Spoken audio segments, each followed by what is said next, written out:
Good morning, this is Thomas from thomasjungauthor.com.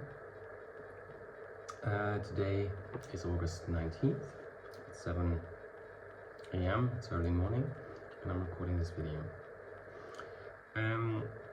Well, a couple of months ago I started writing on my collection of essays, which this week I will publish my fifth essay in a 10-part essay collection. And one of the central thesis of my of that collection is that that one is moving towards a world where the distinction between, you see, homosexuality as a sexuality and homosexuality as an identity called the gay identity, is dissolving in a way. And I think that it is important to see these two things as separate things, because this morning I scrolled through my Instagram page, and then I see a lot of what you could call gay content passing by, which I will discuss in a minute. But underlying all those affirming quotes and all the propaganda is the idea that the gay identity follows naturally from homosexuality. But you see, because of homophobia, that process is distorted, disturbed. And therefore, every homosexual needs a coming out of the closet. And that's a painful process, as we are told, which in my case and many other people's cases it wasn't, but because it never happened, because believe it or not, there are still people who don't have any issues with their sexuality from an early age on. So they need a coming out in order to adopt that identity that would come natural to them if it weren't for homophobia, if these people wouldn't live in a homophobic society.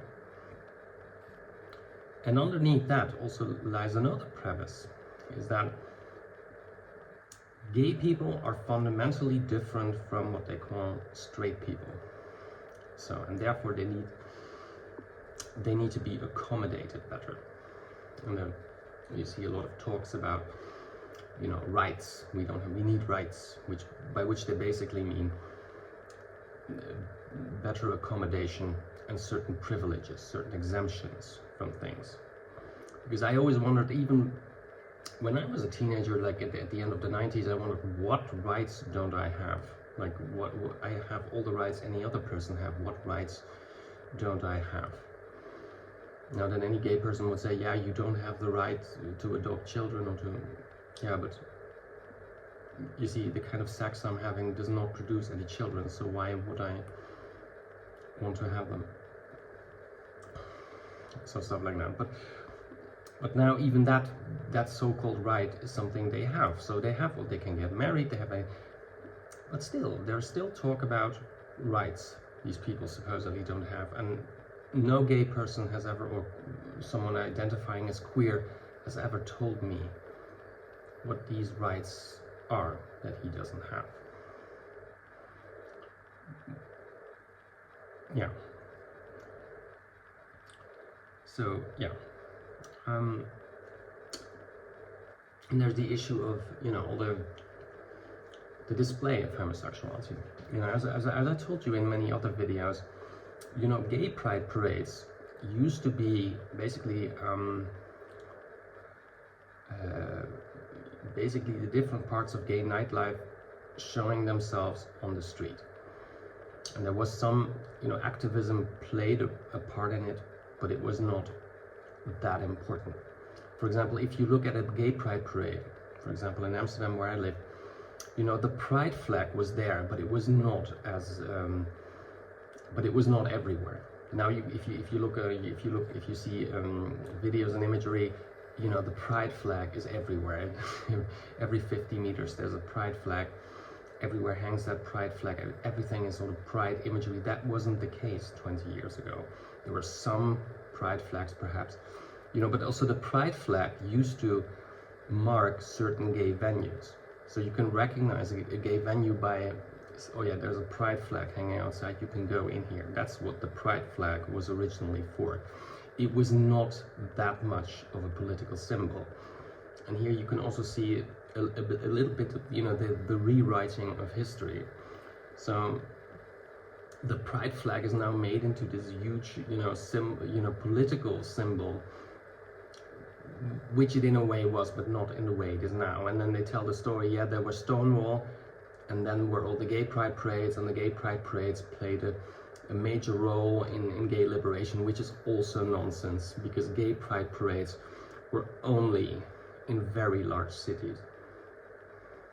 You know, and there's also a contradiction here, because, and not a paradox, which is, as you know, acceptance, not even tolerance. I mean, tolerance of homosexuality was always there, but acceptance of homosexuality has grown, and yet, you know, the pride parades are now everywhere. Every small town now needs a pride parade. And then you think, for what purpose? I mean, everybody knows that the acceptance of homosexuality has grown immensely and is growing.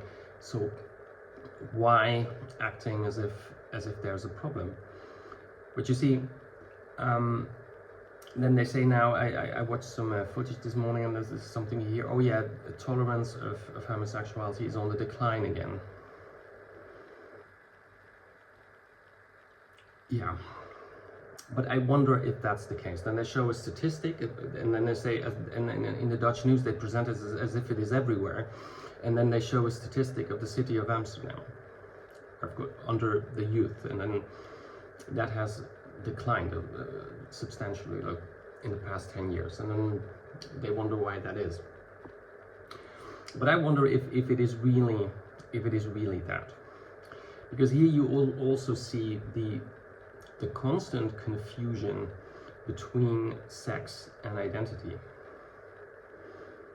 You see, because people may acknowledge that there are people that are attracted or exclusive, but that's what a homosexual is. And a homosexual is someone who only experiences same-sex attraction and is not attracted to women. And these are about 5% of the population. That's a very solid number. It has been proven over time and also cross-cultural. So they acknowledge that there's something called homosexuality. What a lot of people have problems with is that identity. And that is not only that even homosexuals themselves, including myself, who have always had issues with that identity, with wanting to adopt that identity. I don't identify as gay. I don't walk around I say I'm gay. I never did that. Okay, so even though I was not ashamed of my sexuality, so the people in my surroundings knew about it, but that's about it. It is not an identity for me. And also the people that have, I think, issues who take issue with where they claim that there's a decline is this identity, and that identity is basically rubbed in your face. And as I told you, you know, that identity is basically centered around sex, having what they call a sex positive attitude, which basically means constantly talking about sex, putting sex at the center of your life, wearing fetish gear on the street, walking naked on the street on these events. You know, there is a certain agenda behind it. Now, and, you know, people would say, yeah, Thomas, you're not right. This is the gay identity is not about, it's about liberation. It's not about sex. No, it is not about liberation, because I don't feel I need to be liberated. You know, I also, myself, I never felt part of a minority. I don't see myself as a minority. I mean, because the gay liberation movement has been successful in that. It has now, gays have now the status, the legal status of a minority. But I myself never saw myself, because of my sexual preferences, I don't see myself as part of a minority. I don't feel it. I don't encounter any discrimination. And the discrimination other people encounter, I often find hard to believe. It is often just, you know, a certain form of violence. If you listen carefully to what they say, yes, they are the victim of something. But to label something as homophobia, or certain violence as homophobia, is often also wrong and misleading, because it is not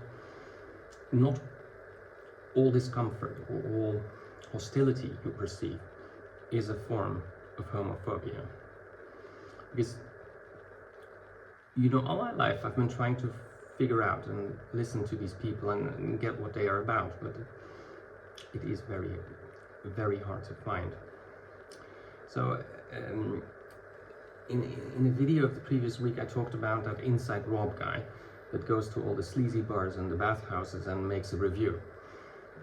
But of course he works probably for that gay dating platform Romeo, and because you cannot also not find any bad reviews. He doesn't say, oh no, I don't like this place, this place is filthy and all. No, but, yeah, so it's propaganda, and it's grooming, it's luring people to these places where there's a lot of crime, prostitution and drugs.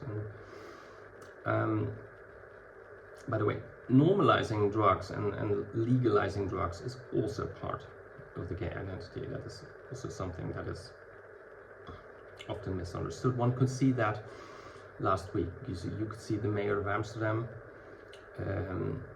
advocating for the legalization of drugs, because you see, I mean, the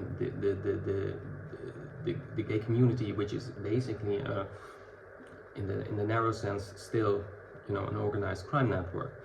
You know, she wants to make their lives, you know, easier. And you can see the mayor of Amsterdam just posing, also the prime minister of this country, posing with the worst criminals in this country, because, you know, they dress up as women, they are gays, then that's all fine, you know, and you know, drugs should be legalized anyway.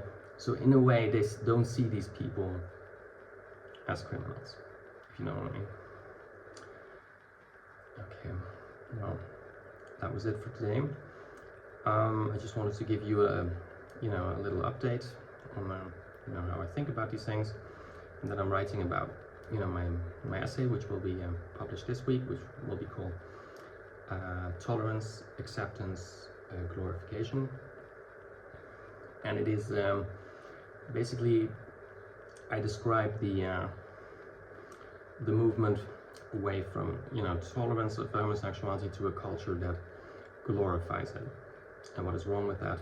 And I hope you're looking forward to it. Have a nice day. Thanks for listening. Bye bye.